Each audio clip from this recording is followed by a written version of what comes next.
we specialize in welding gloves, so that's the heat protection.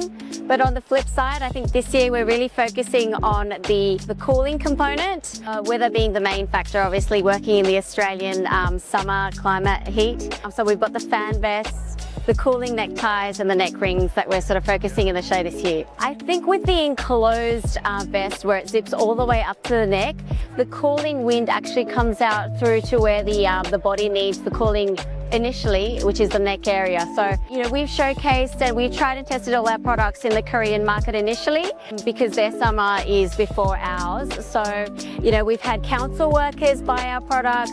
We've had the miners and shipbuilders who are restricted in confined areas working where there's no wind flow, obviously wearing the vests or the neckties and, obviously successfully cooling down to get the job done.